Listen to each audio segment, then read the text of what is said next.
नमस्कार दोस्तों। इज़राइल जो अटैक करने वाला था ईरान के ऊपर, उसकी खबरें, उसके जो सीक्रेट्स थे वो सब लीक कर दिए हैं। लीक करने वाला कौन? अमेरिका और उसके एलाइड कंट्रीज़, जो कि फाइव आइज़ का जो ग्रुप है। ये अमेरिका, न्यूजीलैंड, ऑस्ट्रेलिया, कनाडा और ब्रिटेन, इन पाँचों देशों को का एक पैक्ट है, और जिसके अंदर इन लोगों ने डिसाइड कर रखा है कि जो भी इंटेलिजेंस गैदरिंग है उनका ये आपस में शेयर करेंगे। अभी जो हाल ही में ईरान ने इज़राइल के ऊपर अटैक किया था बहुत सारी मिसाइलों से, उसके बाद इज़राइल से एक्सपेक्ट किया जा रहा था कि वो एक रिटेलिएटरी अटैक करेंगे। और उसके लिए इज़राइल वालों ने क्या किया था, लगभग 56 मिसाइल तैयार कर ली थी, जो कि एयर टू ग्राउंड मिसाइल्स होने वाली थी। और वो अपनी एयरफोर्स का यूज़ करते हुए अटैक करने वाले थे, यानी प्रिसाइज अटैक। ईरान के जो मिलिट्री ठिकाने हैं या फिर ऑयल बेसिस हैं, वहाँ पर वो अटैक करने वाले थे। और वो सारी सीक्रेट इन्फॉर्मेशन यूएसए के पास थी। यूएस क्यों कर रहा था? यूएस इसलिए कर रहा था ये सब ट्रैक कि कहीं कुछ ऐसा सरप्राइज़ ना दे दे इज़राइल ईरान को, जिससे कि पूरा वर्ल्ड हैंडल ना कर पाए। तो जिससे कि पूरा वर्ल्ड हैंडल ना कर पाए, तो उस चीज़ के लिए क्या किया, वो सारी जो भी इन्फॉर्मेशन थी वो यूएस ने इकट्ठी करी थी। वो लोग ट्रैक कर रहे थे कौन से हथियार वो लोग लोड कर रहे हैं सैटेलाइट्स वगैरह के थ्रू।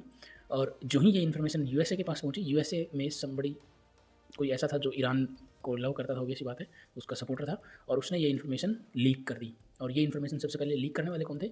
ईरान, प्रो ईरान जो हैंडल्स थे ट्विटर के ऊपर, उन लोगों ने ये इन्फॉर्मेशन लीक करी, पब्लिक डोमेन में डिस्ट्रीब्यूट करी। अब इसराइल को ऑल ऑफ ए सडन एक सरप्राइज़ मिल गया, और मुझे नहीं लगता कि अब ये कोई और इन्फॉर्मेशन यूएस के साथ इवन शेयर भी करेंगे। इससे एक बात और भी पता चलती है कि इसराइल जो है अब अपने जो नेक्स्ट प्लान जो भी करेगा वो और भी ज़्यादा कोवार्ट होंगे, और दुनिया जो है वो ज़्यादा सरप्राइज़ होने के लिए तैयार रहे, क्योंकि अब जब भी अटैक होगा तो उसको शायद यूएस भी रोक नहीं पाएगा। और एक बात और भी प्रूफ होती है इससे कि यूएस किसी से भी मेंटेन करके नहीं चल सकता, वो ट्रस्ट का इशू है, और वो लिटरली है। ऐसा ही इंडिया के साथ भी हुआ था। कल ही एक्चुअल में ये इन्फॉर्मेशन लीक हुई थी कि हमारे जो रॉ के ऑफिशियल हैं विकास यादव जी, उनकी इन्फॉर्मेशन यूएस ने लीक कर दी थी उनकी एफबीआई की वेबसाइट के ऊपर, उनको वांटेड डिक्लेयर करके, जो कि एक बायलैटरल इशू था और कॉन्फिडेंशियल रहकर भी सॉर्ट आउट हो सकता था, मगर उन लोगों ने ऐसा नहीं किया। और ऑल ऑफ अ सडन आप देखो इसराइल की ये इन्फॉर्मेशन भी बाहर आ जाती है, जो कि यूएस के द्वारा की गई। हालांकि करने वाला कोई और था, यूएस ने डेलिबरेटली नहीं किया जैसे कि विकास यादव जी के केस में किया था, मगर हाँ, ये एक ऐसी इन्फॉर्मेशन है जो कि लीक नहीं होनी चाहिए थी। और इससे इसराइल ऑब्वियस बात है गुस्सा भी होगा, और यूएस एंड इसके एलाइज जो भी हैं उनकी रेपुटेशन फिर से एक बार क्वेश्चन मार्क के घेरे में आती है। साथ में एक चीज़ और भी पता लगती है दोस्तों कि ये शेयर मार्केट में थ्रू द वर्ल्ड उसमें भी एक भयंकर वाला डाउनफॉल लेके आ सकता था। तो उससे बचने के लिए भी शायद किसी ने इस इन्फॉर्मेशन को लीक करवाया हो, ये एक अलग दूसरा एंगल बनता है। हाँ, मगर एक बात ज़रूर श्योर है कि ये ट्रस्ट इश्यूज इसराइल और यूएस के बीच में भी शुरू हो चुके हैं, और जल्दी जहाँ तक दिख रहा है कि जैसे नॉर्थ कोरिया ने अपने कोई लगभग 12,000 सोल्जर्स अभी रसिया भेज दिए हैं रसिया की तरफ से लड़ने के लिए, तो वो भी वर्ल्ड ऑर्डर में कुछ नया पैनिक लेके आने वाला है। ऑब्वियसली बात है, ये एक वर्ल्ड ऑर्डर को का जो भी फिलहाल का जो स्ट्रक्चर है उसमें यूएस और इसके यूरोपियन साथी यूक्रेन की हेल्प में लगे हुए हैं अभी तक।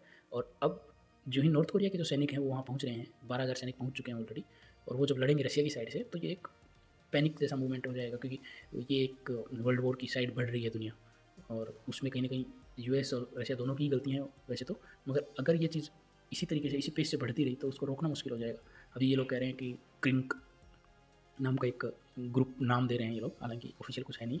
चाइना, रसिया, ईरान और नॉर्थ कोरिया, और इन चार कंट्रीज़ का एक ग्रुप फॉर्म होता सा दिख रहा है, क्योंकि इधर नॉर्थ कोरिया ने भी डिक्लेयर कर दिया है, ईरान का ऑलरेडी युद्ध चल रहा है इसराइल के साथ, और चाइना इन सबको बैक साइड से सपोर्ट कर ही रहा है। तो ये सीन पढ़ाई मतलब टेढ़ा होता जा रहा है। इस चीज़ को अगर इंटरनेशनल पॉलिटिशियंस जो भी हैं, जियो पॉलिटिकल साइंटिस्ट, उनकी बात तो अगर हम देखें, अलग अलग न्यूज़ कटिंग्स को देखें या फिर पॉडकास्ट्स को देखें, तो उससे ये बात समझ में आती है कि इससे ऑयल प्राइसेस डेफिनेटली बहुत ऊपर जाने वाले हैं, गोल्ड प्राइसेस ऊपर जाने वाले हैं, markets through out the world नीचे आने वाले हैं, शेयर मार्केट में काफ़ी कुछ भयंकर डाउनफॉल देखने को मिलेगा।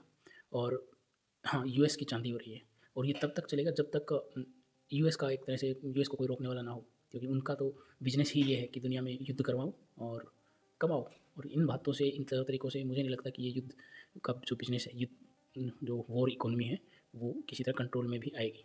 और एक चीज़ और भी देखने लायक है यहाँ पे, जो नॉर्थ कोरिया और साउथ कोरिया का युद्ध होने के आसार थे। नॉर्थ कोरिया ने खुद ने रोड वगैरह तोड़ दिए थे, साउथ कोरिया वाले जो थे लोग, उन लोगों ने ही ये बात डिक्लेयर करी है कि इन लोगों ने नॉर्थ कोरिया की आर्मी से 12,000 लोग वहाँ भेजे हैं रशिया में।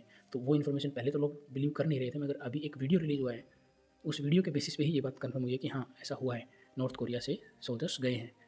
उस चीज़ को देखते हुए पोलैंड, रूस के बॉर्डर पे पहुंच सकता है यूक्रेन की साइड से लड़ने के लिए, जर्मनी भी पहुंच सकता है, और भी जो भी यूरोपियन कंट्रीज़ हैं वहाँ से भी आर्मीज आ सकती हैं। और ऑब्वियसली बात है, फ्रांस तो पहले ही ऑलरेडी कह चुका था कि हम प्रिपेयर्ड हैं, तो अगर वो लोग आते हैं तो वर्ल्ड वॉर शुरू हो चुका है। अब देखने वाली बात ये रहेगी कि इंडिया कब तक इन चीज़ों में फंसने से अपने आप को बचा सकता है। जितना ज़्यादा बचा रहेगा उतना ज़्यादा अच्छा है, otherwise conditions are not going to be good for world and of course India. आपकी क्या राय है इस बारे में, कृपया कमेंट बॉक्स में ज़रूर बताएं, मैं जानना चाहूँगा आपकी राय। और नेक्स्ट वीडियो के बारे में तब तक के लिए बाय।